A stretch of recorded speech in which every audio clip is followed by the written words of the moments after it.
तो इस वक्त बता दें, कबीरधाम छत्तीसगढ़ विधानसभा नेता प्रतिपक्ष का दौरा। नारायण चंदेल ने कांग्रेस पार्टी को लेकर कसा तंज।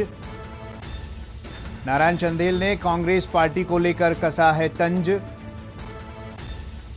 तो छत्तीसगढ़ से खबर है, कांग्रेस पार्टी को बताया डूबता हुआ जहाज। राहुल गांधी पहले कांग्रेस को तो जोड़ लें। नारायण चंदेल ने कहा है कि राहुल गांधी पहले कांग्रेस को तो जोड़ लें। वहीं कबीरधाम छत्तीसगढ़ विधानसभा नेता प्रतिपक्ष का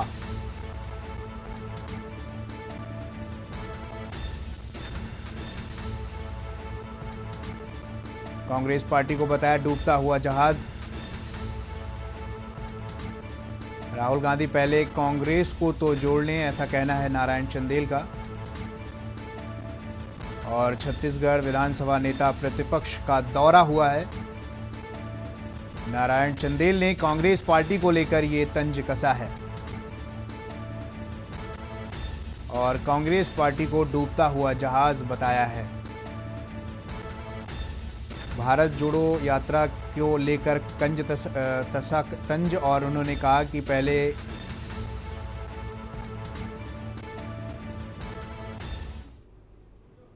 कोरबा से खबर है, कोरबा जिला एक तरफ अवैध कारोबार पर अंकुश लगाने के लिए जिला पुलिस कप्तान के द्वारा लगातार कार्रवाई की जा रही है। जहां थाना बाकी मोगरा शांति नगर निवासी युवक ने अपने बोलेरो वाहन को अपने घर के पास खड़ा किया था।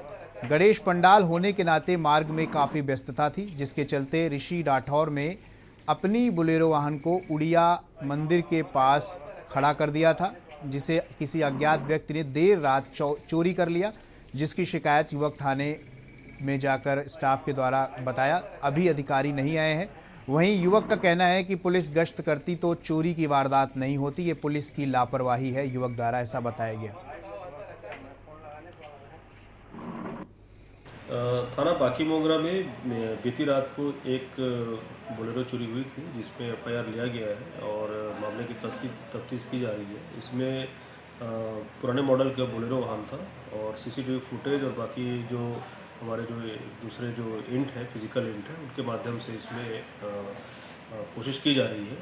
साथ ही साथ इसमें कुछ दिनों पूर्व उस क्षेत्र में कुछ मोटरसाइकिल भी चोरी हुई थी, उसमें भी इसके साथ साथ में दोनों एंगल को जोड़ के इसमें इन्वेस्टिगेशन की जा रही है। रोज के भांति अपनी बोलेरो को निजी वाहन है मेरा, जो कि मैं स्वयं चलाता हूं और उससे अपना परिवार का पालन पोषण करता हूं। और शाम के टाइम में अपने मोहल्ला में ओड़िया मंदिर है, उनके सामने में गाड़ी को अपना बोलेरो को रात को वहां खड़ा करता हूं। रात में 9-10 बजे लगभग अपने घर के पास से मंदिर के पास खड़ा किया। उसके बाद खड़ा करने के बाद फिर पूजा में भोग वितरण हो रहा था, भोग खाने गया। पूजा वूजा होने के बाद गाड़ी को वहाँ ओड़िया मंदिर के सामने गाड़ी को खड़ा किया। उसके बाद मैं अपना खाना खाने घर चला गया और मेरा लड़का पूजा में गया था दुर्गा पंडाल की तरफ। वो 12-12:30 बजे आया है तो देखा था गाड़ी उतना टाइम खड़ा। खबर रायपुर से है, जहां मुख्यमंत्री भूपेश बघेल की अध्यक्षता में मंगलवार को कैबिनेट की बैठक हुई। बैठक में कई अहम फैसले लिए गए तो कई कामों को मंजूरी दी गई। कुल 14 एजेंडे पर कैबिनेट की बैठक पर चर्चा हुई। वहीं बैठक में अनुसूचित जाति, अनुसूचित जनजाति और पिछड़ा वर्ग के कल्याण और विकास के लिए पृथक विभागों के गठन का निर्णय लिया गया। इसके साथ ही एससी और ओबीसी सलाहकार परिषद का भी गठन किया जाएगा। कुछ महत्वपूर्ण निर्णय हुए हैं। हर मंत्रिमंडल के बैठक के बाद, कैबिनेट के बैठक के बाद आदरणीय चौबे जी और आदरणीय अकबर जी दोनों संबोधित करते रहे। आज कुछ महत्वपूर्ण निर्णय हुए हैं तो मैंने कहा कि मैं भी इसमें शामिल हो जाता हूँ और कुछ बातें मैं कहूँगा, उसके बाद हमारे दोनों मंत्री आपसे बात करेंगे।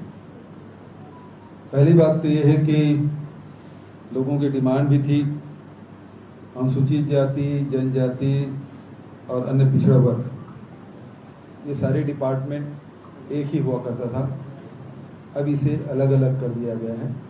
इसमें एससी और ओबीसी अलग अलग विभाग होंगे, एसटी का अलग विभाग होगा, 3 विभाग होंगे इसका, जिसे सभी विभागों के, अनुसूचित जाति विभाग के, अन्य पिछड़े वर्ग विभाग के और ट्राइबल के काम है वो सुचारू रूप से संचालित हो सके। खबर बलरामपुर से है, जहां जिले के राजपुर वन परिक्षेत्र अंतर्गत इन दिनों 30 हाथियों के दल ने जमकर उत्पात मचाया है।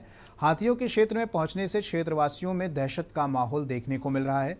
हाथियों के द्वारा क्षेत्र में लगे मक्का, धान, गन्ने फसलों को काफी नुकसान पहुंचाया जा रहा है। हाथियों के उत्पात से क्षेत्र में क्षेत्रवासी रात भर जागकर अपना समय बिता रहे हैं। क्षेत्र से हाथियों को बाहर निकालने के लिए गजराज वाहन की मदद ली जा रही है। वहीं वन विभाग हाथियों की सूचना तत्काल वन विभाग को देने पर हाथियों के नज़दीक नहीं जाने की अपील कर रहा है।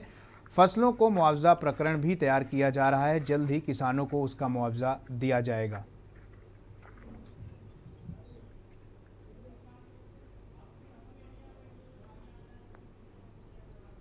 की संख्या 25 से 30 की संख्या में बताई जा रही है लोगों के आकलन करने से। इसमें धान फसल को नुकसान पहुंचा रहे हैं, मक्का कुछ को नुकसान पहुंचा रहे हैं, बाकी जो है घर वगैरह को अभी नहीं तोड़े हैं कहीं भी। सावक इसने से ग्रामीणों को बताए अनुसार, जो एक लाइन से जो चलते हैं उसकी गिनती के अनुसार से 10 सावक बताए जा रहे हैं।